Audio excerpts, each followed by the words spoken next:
Yes, class 10th। आज हम start करने वाले हैं चैप्टर 4। चैप्टर 3 हमारा कंप्लीट हो गया था, आप उसको अच्छे से पढ़ना, ठीक है। और उसके जो पीछे बैक साइड में जो क्वेश्चन है उसको सोल्व करना। अगर कोई प्रॉब्लम आए तो ज़रूर पूछना। अगर आप अच्छे से नोट्स पढ़ोगे तो सारे के सारे क्वेश्चन आपके सोल्व हो जाएंगे। आज हम पढ़ने वाले हैं चैप्टर 4। चैप्टर 4 का नाम है हमारे immunity and blood group. Immunity and blood group. देखो, इस चैप्टर के बारे में हम इम्यूनिटी के बारे में पढ़ेंगे और ब्लड ग्रुप के बारे में पढ़ेंगे। अब बात आई है, जब इम्यूनिटी की बात आई है तो हम सबसे पहले स्टार्टिंग इम्यूनिटी से करते हैं। इम्यूनिटी क्या होती है, ठीक है। और देखो, इम्यूनोलॉजी क्या होता है। इम्यूनिटी इम्यूनिटी किसे कहते हैं, ठीक है। देखो, resistance of an organism to infection, disease and other unwanted biological compounds. देखो, इम्यूनिटी होती है, अभी आपने नाम भी सुना होगा कोविड-19 के दौरान कि बहुत सारी ऐसी मेडिसिन आती है जो हमारी इम्यूनिटी को बढ़ाती है। किसको बढ़ाती है? इम्यूनिटी बूस्टर है। बोलते हैं ना यार, ये आयुर्वेदिक है, जो ये क्या करता है, हमारी बॉडी का इम्यूनिटी बढ़ा देता है, ठीक है। बार बार आपको इन दिनों में इम्यूनिटी वर्ड सुनने को मिल रहा होगा। तो इम्यूनिटी बढ़ा देता है, हमारी बॉडी की इम्यूनिटी बढ़ा देता है। इसका मतलब क्या हुआ इम्यूनिटी का? इम्यूनिटी का मतलब क्या हुआ कि देखो, हमारी बॉडी में खुद में ऐसी कैपेसिटी होती है डिजीज से फाइट करने की। तो हमारी बॉडी में जो डिजीज से फाइट करने की कैपेसिटी है उसको हम क्या बोलते हैं? इम्यूनिटी, ठीक है। अब वो डिजीज से फाइट करने की जो कैपेसिटी है वो इम्यूनिटी कहलाती है। अब हो सकता है देखो, किसी की इम्यूनिटी वीक हो सकती है, किसी की स्ट्रांग हो सकती है। ऐसा बोलते हैं ना, जिसकी इम्यूनिटी कमज़ोर है, ठीक है, उसको ये वायरस ज़्यादा इफेक्ट करता है कोविड-19, और जिसकी इम्यूनिटी स्ट्रांग है उसको कोविड-19 है जितना इफेक्ट नहीं डाल पा रहा है, ठीक है। तो इम्यूनिटी स्ट्रांग कैसे की जाए, तो उसके लिए भी आपको बताया जाता है कि योगा करें, ठीक है। अपनी जो लाइफ स्टाइल है, जो हम खाते हैं, न्यूट्रिशन है, वो अच्छे से प्रॉपर डाइट होनी चाहिए। इससे हमारी बॉडी की इम्यूनिटी बढ़ जाती है, ठीक है। तो इम्यूनिटी बढ़ जाती है, इसका मतलब क्या है? हमारे बॉडी में जो डिजीज से अगेंस्ट फाइट करने की जो कैपेसिटी है वो बढ़ जाएगी, ठीक है। तो इसको हम अगर मैं लिखूं तो definition, resistance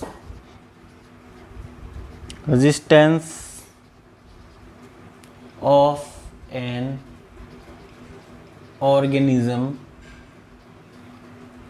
to infection, disease or other unwanted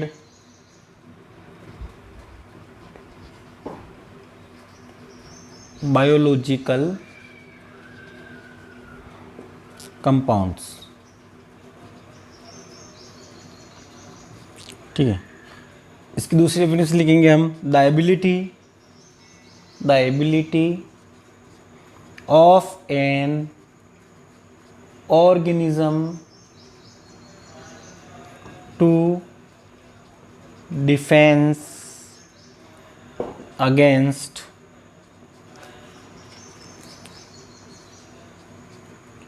foreign particles like microorganism,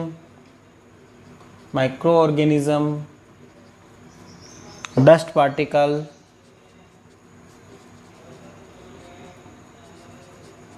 chemicals, etc, ठीक है। तो देख लीजिए, आपकी बॉडी के जो डिजीज से फाइट करने की जो कैपेसिटी होती है उसको हम क्या बोलते हैं? इम्यूनिटी, ठीक है। देख लो, the ability of an organisms to defence against foreign particle. अब वो देखो, फॉरिजन पार्टिकल कुछ भी हो सकता है, इम्यूनिटी हमारी कैसे भी डेवलप हो सकती है, ठीक है। हमारी बॉडी की इम्यूनिटी कैसी भी एक्टिव हो सकती है। देखो, हो सकता है कि हमारे अगर बॉडी के अंदर कोई माइक्रोइजम्स आ जाए, ठीक है, तो हमारी इम्यूनिटी एक्टिवेट हो जाएगी। कोई डस्ट पार्टिकल आ जाए या कोई केमिकल्स हमारी बॉडी में आ जाए, ऐसा कोई भी पार्टिकल्स जो हमारी बॉडी का नहीं है, फॉरिजन पार्टिकल बोलते हैं उसको। क्या बोलते हैं? जो भी ऐसे पार्टिकल जो हमारी बॉडी का नहीं है, कहीं बाहर से आया है, ठीक है ना, बॉडी का नहीं है, कहीं बाहर से मिल रहा है, ठीक है, तो वो बाहर वाला जो पार्टिकल होता है उसको क्या बोलते हैं बेटा? फॉरिजन पार्टिकल, ठीक है। तो ऐसा कोई भी पार्टिकल जो हमारी बॉडी का नहीं है, बाहर से हमारी बॉडी के अंदर आया है, वो पार्टिकल कहलाते हैं फॉरिजन पार्टिकल। तो कोई भी अगर फॉरिजन पार्टिकल हमारी बॉडी के अंदर एंटर करेगा तो हम उससे क्या होगा? हमारी इम्यूनिटी है वो एक्टिवेट हो जाएगी और वो उसके प्रति क्या करेगी? डिफेंस मैकेनिज्म क्रिएट कर देगी। तो हमारी बॉडी में क्या हो जाएगा, किसी भी डिजीज से लड़ने की क्षमता, कैपेसिटी डेवलप हो जाएगी। उसी को हम क्या बोलते हैं बेटा, इम्यूनिटी बोलते हैं। ठीक है, अब देखो वो हो सकता है कि वो जो फॉरेन पार्टिकल हो वो क्या क्या हो सकते हैं, देखो माइक्रोऑर्गेनिज्म्स भी हो सकते हैं वो। ठीक है, कोई किसी को देखो कोई कहता है कि मुझे एलर्जी है, ठीक है, तो वो डस्ट पार्टिकल से, अलग अलग टाइप से एलर्जी होती है, वो डस्ट पार्टिकल भी हो सकते हैं। वो किसी केमिकल से उसको एलर्जी है तो वो केमिकल्स हो सकते हैं। ठीक है, तो किसी भी प्रकार की जो उसके अंदर एलर्जी प्रोड्यूस कर देता है, इसका मतलब क्या है, वो पार्टिकल्स उसके अंदर आए हैं और उन पार्टिकल की वजह से क्या हुआ है, उसकी बॉडी में इम्यूनिटी जो एक्टिवेट हो गई है। ठीक है, और उसके प्रति वो डिफेंस मैकेनिज्म्स शो कर रही है, उसी को हम क्या बोलते हैं, इम्यूनिटी। ठीक है, तो इम्यूनिटी वर्ड अभी हमें बहुत सुनने में मिल रहा है, तो इम्यूनिटी समझ में आ गया होगा किसे कहते हैं। इम्यूनिटी का मतलब हो गया कि हमारी बॉडी के अंदर रोगों से लड़ने की जो कैपेबिलिटी होती है, उसी को क्या बोलते हैं, इम्यूनिटी। हो सकता है कि किसी की ये कमज़ोर हो सकता है ये किसी की स्ट्रॉन्ग हो। अगर किसी की इम्यूनिटी स्ट्रॉन्ग है तो वो जल्दी से बीमार नहीं होता है, और जिसकी इम्यूनिटी अगर वीक है तो वो जल्दी से बीमार हो जाता है। हल्का सा भी अगर कोई माइक्रोऑर्गेनिज्म अटैक हो गया तो अगर उसकी इम्यूनिटी कमज़ोर है, ठीक है, उसका मतलब बॉडी उससे फाइट नहीं कर पा रही है, तो क्या हो जाएगा, वो बीमार हो जाएगा। तो ईश्वर ने, भगवान ने हमारी बॉडी को देखो कितना अच्छे से बनाया है कि यार इसमें रोगों से लड़ने की भी कैपेबिलिटी इसमें डाली गई है। ठीक है, अब हम बात करें कि इम्यूनोलॉजी क्या होता है। इम्यूनिटी समझ में आ गया, अब हम आगे देखते हैं इम्यूनोलॉजी क्या होता है।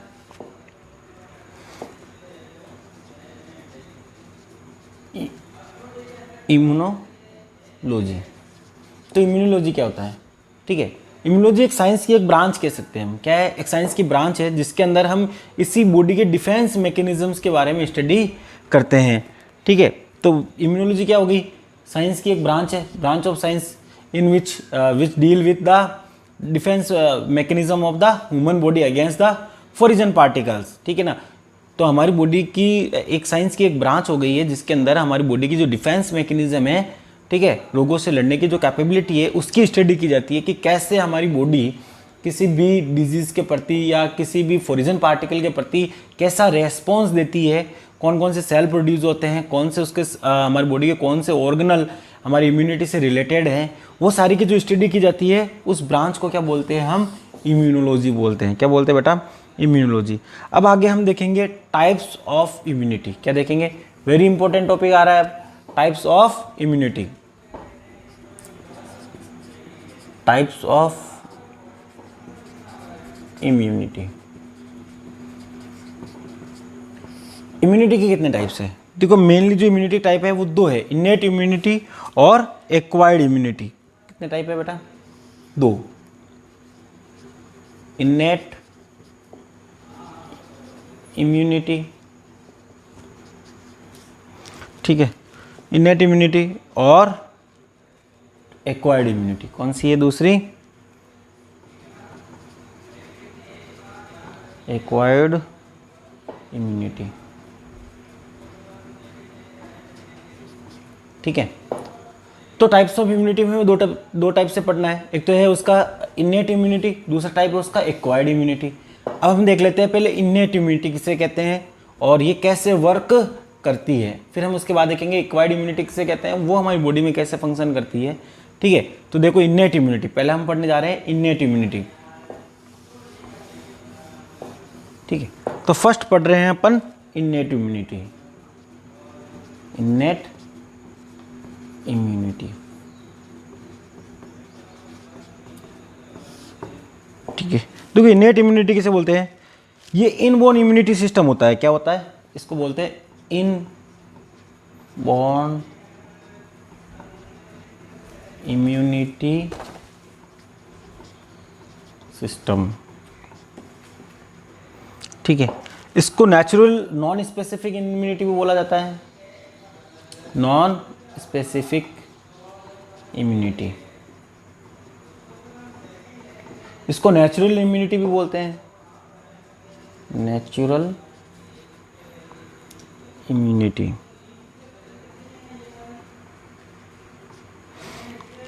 ठीक है, देखो इसका मतलब क्या हुआ, इनेट इम्यूनिटी क्या होता है, इनबॉर्न इम्यूनिटी। ये हमें हमारे जन्म के साथ ही, जब हमारा जन्म होता है, बॉर्न होता है, उसके साथ ही हमारी बॉडी के अंदर जो इम्यूनिटी होती है उसी को क्या बोलते हैं बेटा, इनबॉर्न इम्यूनिटी।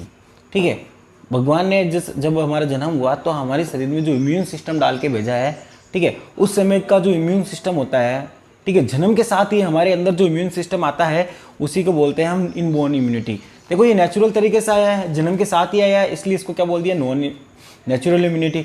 और नॉन स्पेसिफिक क्या है, ये किसी भी स्पेसिफिक एंटीजन के प्रति वर्क नहीं करता, ये सारे एंटीजन के प्रति वर्क करती है। ऐसा नहीं है कि किसी स्पेसिफिक एंटीजन के प्रति कोई स्पेसिफिक रेस्पॉन्स दिखाती है, ऐसा नहीं है। ये सारे एंटीजन के प्रति या कोई भी फॉरिजन पार्टिकल है, कोई भी माइक्रोऑर्गेनिज्म्स है, उनके प्रति एक जैसा ही रेस्पॉन्स शो करती है, ठीक है। इसलिए इसको क्या बोल दिया, नॉन स्पेसिफिक इम्यूनिटी, ठीक है।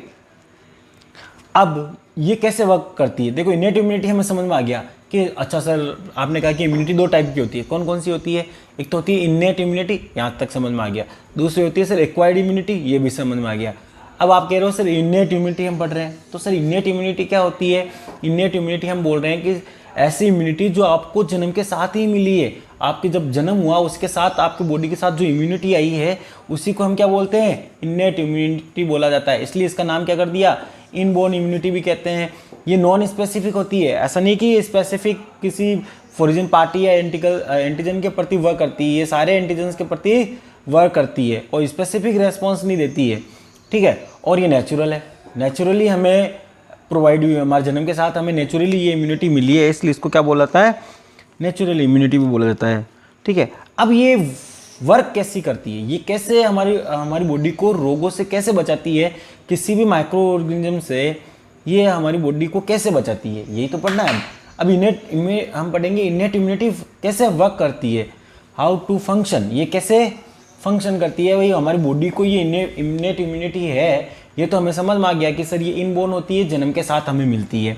ये नॉन स्पेसिफिक होती है, ये भी समझ में आ गया कि ये कोई स्पेसिफिक एंटीजन नहीं बनाती है, ठीक है, सॉरी स्पेसिफिक कोई एंटीबॉडी नहीं बनाती है। तीसरा ये नेचुरल है, हमें जन्म के साथ मिली है इसलिए नेचुरल भी हो गई। अब हम देखेंगे ये फंक्शन कैसे करती है, देखो इसको फंक्शन करने के लिए 4 तरीके हैं। इनेट इम्यूनिटी फंक्शन करेगी ना, उसके 4 तरीके हैं, कैसे कैसे हमारी बॉडी को कैसे ये हमारी बॉडी को रोगों से बचाती है। देखो पहला है फिजिकल बैरियर, फिजिकल बैरियर। दूसरा है केमिकल बैरियर, केमिकल बैरियर। तीसरा क्या है, सेलुलर बैरियर, सेलुलर बैरियर, ठीक है। चौथा कौन सा है, फीवर एंड इन्फ्लामेशन। चौथा कौन सा है बेटा, फीवर एंड इन्फ्लामेशन, ठीक है। अब हम एक एक करके देख लेते हैं कि फिजिकल बैरियर क्या होते हैं, केमिकल बैरियर क्या है, सेलुलर बैरियर क्या है, फीवर। तो जो इनेट इम्यूनिटी हमें रोगों से बचाएगी, हमें डिजीज से बचाएगी, ठीक है, तो वो कैसे बचाएगी, वो इन 4 मेथड के थ्रू हमें बचाती है। तो हम पहले देख लेते हैं फिजिकल बैरियर। फिजिकल बैरियर कैसे वर्क करता है वो देख लेते हैं,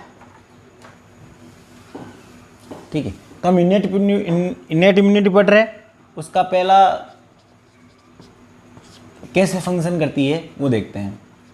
तो पहला है हमारा फिजिकल बैरियर, क्या है, फिजिकल बैरियर। देखो अब फिजिकल बैरियर क्या है, देखो हमारी बॉडी में बहुत सारे ऐसे ये बॉडी बैरियर के रूप में फंक्शन कर रही है कि कोई भी माइक्रोऑर्गेनिज्म आसानी से एंटर ना करे, अगर कर भी गया तो उसको वापस बॉडी से बाहर निकाल दे। देखो जैसे स्किन है,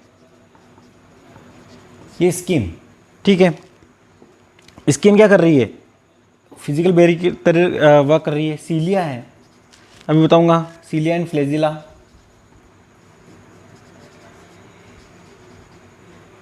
ठीक है, म्यूकस,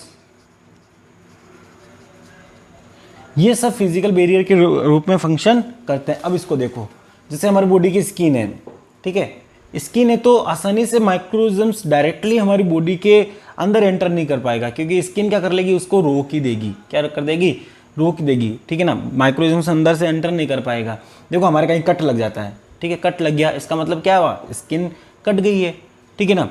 तो अब कट गई है तो अगर हम उसके पट्टी नहीं करेंगे, ठीक है, उसके बैंडेज नहीं करेंगे, तो क्या होगा कि वहाँ पर इन्फेक्शन का चांसेस ज़्यादा होता है, क्योंकि अब डायरेक्टली माइक्रोजम्स अगर उस कट के थ्रू हमारी बॉडी के अंदर एंटर कर सकता है तो skin as a physical barrier के रूप में हमारी बॉडी को बचा रहा है। ठीक है, अब दूसरा है देखो सीलिया एंड फ्लैजिला। क्या है? Cilia and flagella. ठीक है, हमारे जैसे अगर मैं बात करूँ नेजल कैविटी है, क्या है? नेजल कैविटी है, नाक है, तो उसमें क्या है हो रहा है? बहुत सारे हेयर प्रेजेंट है। क्या प्रेजेंट है? हेयर। तो सीलिया एंड फ्लैजिला कहाँ प्रेजेंट है? हमारे नेजल कैविटी में। कहाँ प्रेजेंट है बेटा? नाक के अंदर। तो बहुत सारे हेयर प्रेजेंट होते हैं, ठीक है ना, जिनको सीलिया और फ्लैजिला बोलते हैं। ठीक है, हेयर है ये। ठीक है, और भी बहुत सारे पार्ट्स में होते हैं जो सीलिया फ्लैजिला प्रेजेंट्स होते हैं जहाँ जैसे हम बात करेंगे हमारे यहाँ पर रेस्पिरेटरी ट्रैक है। ठीक है, ट्रेकिया है, वहाँ पर भी सीलिया एंड फ्लैजिला प्रेजेंट होते हैं। ठीक है, जैसे नेजल कैविटी में म्यूकस भी होता है। क्या होता है? म्यूकस। ठीक है, तो ये क्या करते हैं, स्किन जैसे हमारी बॉडी के अंदर माइक्रोजम्स को एंटर नहीं होने दे रहा है, ये समझ में आ गया। सर आप बोल रहे हो सीलिया फ्लैजिला नेजल कैविटी में क्या होते हैं? सीलिया और फ्लैजिला प्रेजेंट होते हैं। ये जैसे हेयर है, ये क्या है? हेयर। तो ये हेयर क्या होगा? आसानी से डस्ट पार्टिकल को हमारे नेजल कैविटी के थ्रू हमारी बॉडी में जाने से रोकते हैं। ठीक है, तो हेयर ये इसलिए है ताकि अगर कोई डस्ट पार्टिकल है या कोई माइक्रोजम से अगर यहाँ से एंटर कर भी जाए तो ये सीलिया फ्लैजिला है जो हेयर है उसको अंदर हमारी बॉडी के अंदर ना जाने दे। ठीक है, म्यूकस क्या होता है? ये स्टिकी पार्ट होता है। क्या होता है? स्टिकी। ठीक है, स्टिकी होता है, चिपचिपा होता है। इसकी वजह से क्या होता है, अगर कोई डस्ट पार्टिकल है, कोई माइक्रोजम से है तो जाए तो वहाँ पर म्यूकस में वहीं अटैच हो जाता है और फिर म्यूकस के थ्रू उसको वापस बाहर निकाल दिया जाता है। तो फिजिकल बैरियर की देखो ये हमें ये कहीं से हमने तो लिया नहीं है, ये सारी चीज़ें हमें कहाँ मिली है? जन्म के साथ ही मिली है ना। स्किन हमें जन्म के साथ मिली है, सीलिया फ्लैजिला जन्म के साथ मिले हैं, म्यूकस भी हमें मिला है। तो ये नेचुरल तरीके से हमें बॉडी में हमारे पहले से प्रेजेंट है, तो इसलिए इसको क्या बोलते हैं? Natural immunity. तो फिजिकल बैरियर समझ में आ गया बेटा कि फिजिकल बैरियर के थ्रू कैसे हमारी बॉडी को प्रोटेक्ट किया जाता है? स्किन के थ्रू। और नेजल कैविटी में सीलिया फ्लैजिला है, म्यूकस है, स्टिकी पदार्थ होता है। ठीक है, वो क्या करते हैं? माइक्रोजम्स है या डस्ट पार्टिकल्स हैं उनको डायरेक्टली हमारी बॉडी के अंदर नहीं जाने देते। तो फिजिकल बैरियर हो गया। अब दूसरा हम पढ़ेंगे केमिकल बैरियर। क्या पढ़ेंगे? Chemical barrier. तो दूसरा देख लेते हैं केमिकल बैरियर।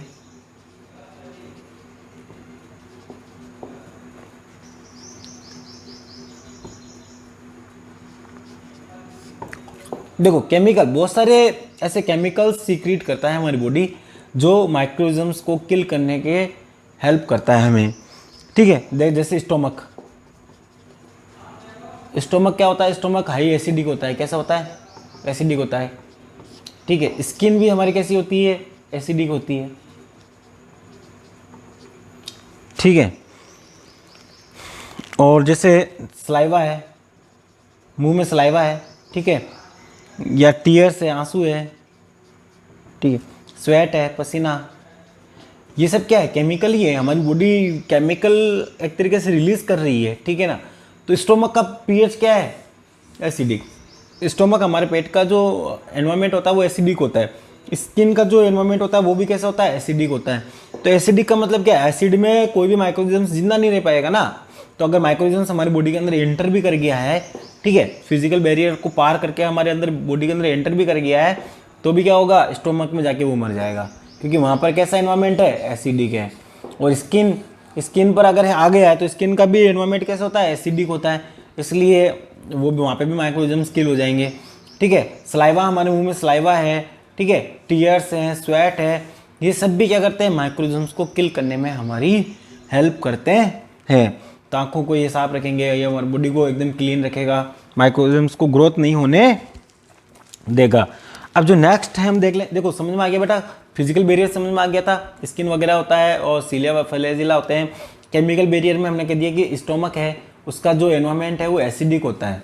कैसा होता है? एसिडिक। उसकी वजह से माइक्रोऑर्गेनिज्म्स ग्रोथ नहीं कर पाते हैं। स्किन का भी जो होता है वो भी एसिडिक होता है, ठीक है ना, तो वो भी माइक्रोऑर्गेनिज्म्स को ग्रोथ नहीं करने देती है। स्लाइवा हमारे मुंह में पाया जाता है, लार्ज, जिसको हम कहते हैं टीयर्स, आंसू, स्वेट, पसीना, ये भी एज ए केमिकल के रूप में फंक्शन करते हैं और हमारे बॉडी के अंदर, ठीक है, माइक्रोऑर्गेनिज्म्स को किल करने में हेल्प करते हैं।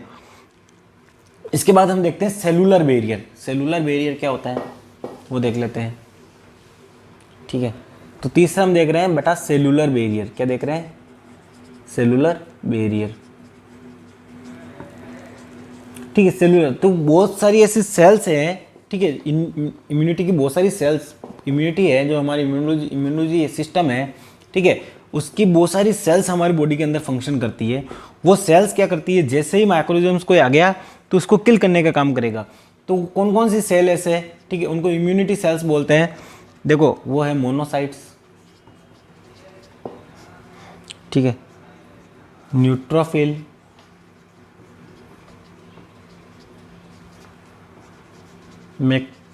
मैक्रोफाज, ठीक है, नेचुरल किलर सेल, नाम है ये सेल्स का, नेचुरल किलर सेल, इनको एनके सेल भी बोलते हैं। क्या बोलते हैं? एनके सेल, ठीक है।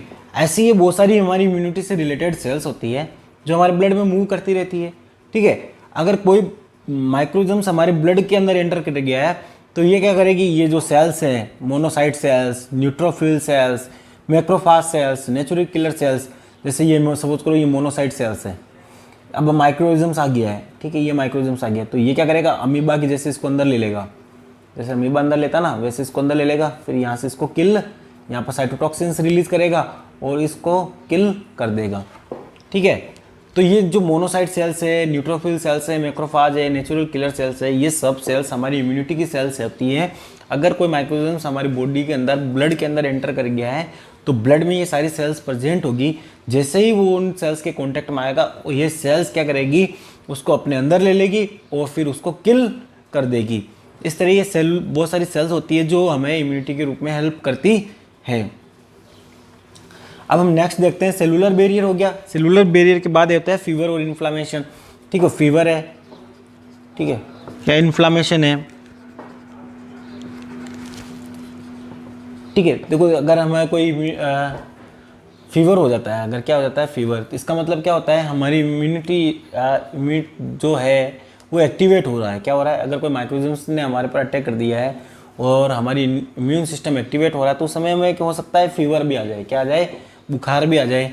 इन्फ्लामेशन है, अगर देखो कि काट लिया है, अगर वहाँ से सूजन आ गई है, इसका मतलब क्या है, वहाँ पर बहुत सारी इम्यूनिटी सेल्स इकट्ठा हो गई है, वो सेल्स क्या कर रही है, उस माइक्रोऑर्गेनिज्म्स को किल कर रही है। तो ये फीवर और इन्फ्लामेशन के थ्रू भी माइक्रोऑर्गेनिज्म्स को किल कर दिया जाता है।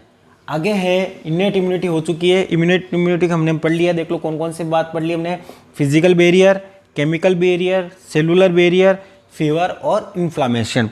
नेक्स्ट हम पढ़ने वाले हैं एक्वायर्ड इम्यूनिटी।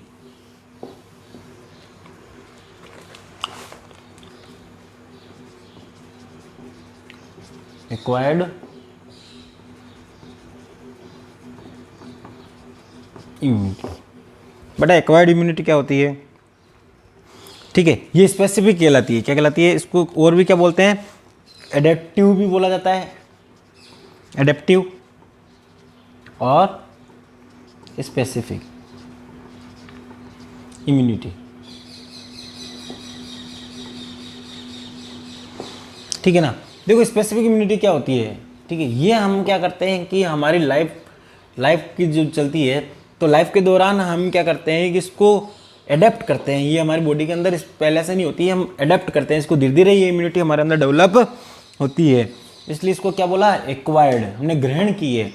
स्पेसिफिक क्या होती है, स्पेसिफिक ये किसी स्पेसिफिक एंटीबॉडी के किसी स्पेसिफिक एंटीजन के प्रति स्पेसिफिक एंटीबॉडी का फॉर्मेशन करती है और उसको किल किया जाता है। तो देखो अलग अलग एंटीजन के प्रति अलग अलग टाइप की एंटीबॉडी का फॉर्मेशन करेगी, इसलिए ये क्या हो गई है, स्पेसिफिक हो गई है, ठीक है। This is also called specific और adaptive immunity. In this type of immunity specific type of antibodies are formed. देख लो क्या होगा इसमें, specific type of antibody are formed, ठीक है ना। अगेंस्ट, किसके अगेंस्ट बनेगी,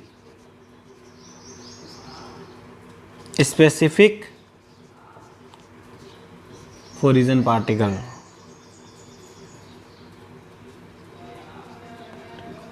ठीक है ना। तो इसलिए इसको स्पेसिफिक बोला जाता है क्योंकि ये देखो स्पेसिफिक एंटीबॉडी बनाती है। एंटीबॉडी क्या होती है, देखो एंटीबॉडी ऐसी से, देखो पहले हम बात करें एंटीजन क्या होता है, दो वर्ड बार बार आ रहे हैं, एंटीजन और एंटीबॉडी। ऐसा कोई भी पार्ट जो हमारी बॉडी का नहीं है, बाहर से मिला है, ठीक है, वो हो सकता है माइक्रोजम्स हो या कोई डस्ट पार्टिकल हो या कोई भी केमिकल्स हो। तो ऐसा कोई भी पार्टिकल जो हमारी बॉडी का नहीं है, हमारी बॉडी के बाहर से मिलता है, उसको क्या बोलते हैं बेटा? एंटीजन।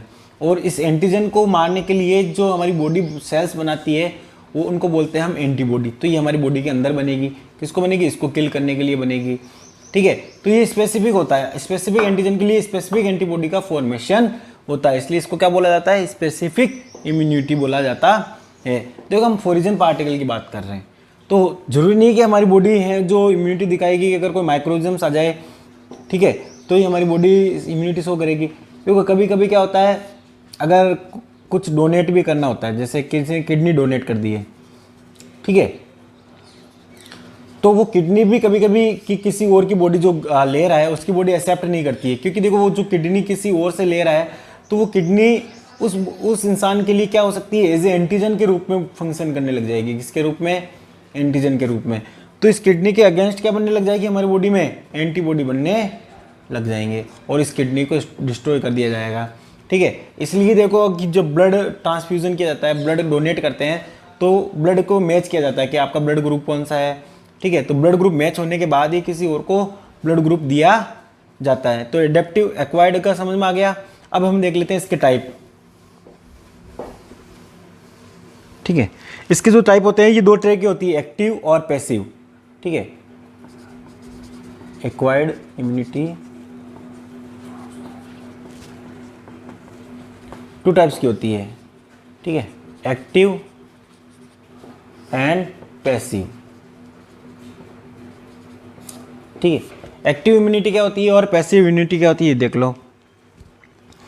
देखो एक्टिव इम्यूनिटी क्या कहते हैं? जब कोई हमारी बॉडी के अंदर एंटीजन आया, हमारी बॉडी के अंदर क्या आया बेटा? एंटीजन आया, और इसके अगेंस्ट हमारी बॉडी ने खुद ने क्या बना दिया? एंटीबॉडी बना दी। क्या बना दी? एंटीबॉडी।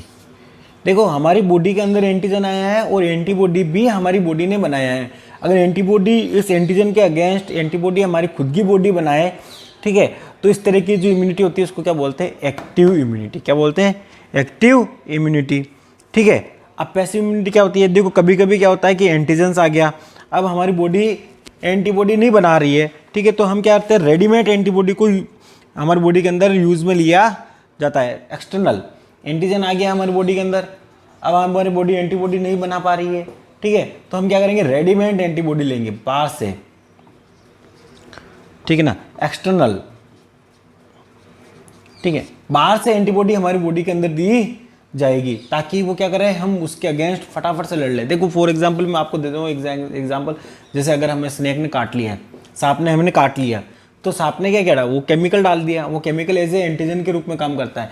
अब इतनी हमारी बॉडी स्ट्रॉन्ग नहीं है कि तुरंत उस रूप में एंटीबॉडी बना ले, तो नहीं बन पा रही है, ठीक है, तो हमें क्या करना होता है? फिर उसका एंटीडोज लेते हैं हम। क्या लेते हैं? एंटीडोज। तो उसका मतलब क्या? उस जो उसने जहर छोड़ा है उसके प्रति एंटीबॉडी बना रखी होती है, वो डायरेक्टली एंटीबॉडी हमारे बॉडी के अंदर डाला जाता है ताकि वो इस एंटीजन को किल कर दे।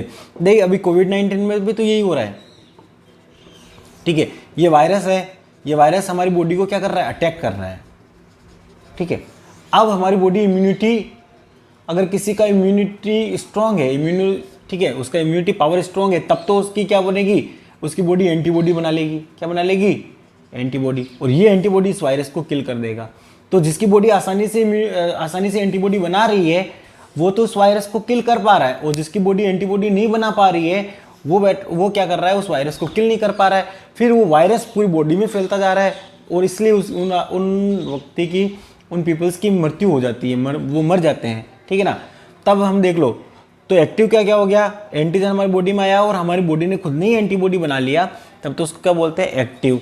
जब हमने बाहर से एंटीबॉडी लिया है तो उसको क्या बोलते हैं? पैसिव। हम एग्जे वैक्सीन के रूप में ले सकते हैं। कैसे लेते हैं? जो ये वैक्सीन है ना, तो एक तरीके से क्या है?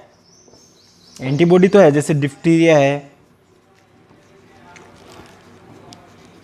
डिप्थीरिया का है, टीका लगाते हैं ना, टिटनस का है, ठीक है, ये क्या है? रेडीमेड एंटीबॉडी है जो हमारे बॉडी के अंदर डाल दी जाती है। तो हमने आज स्टार्ट कर लिया था इम्यूनिटी, उसमें हमने उसके 2 टाइप पढ़ लिए, इनेट इम्यूनिटी और एक्वायर्ड इम्यूनिटी। और एक्वायर्ड में हमने 2 टाइप पढ़ लिए, एक्टिव और पैसिव, ठीक है। Thank you very much.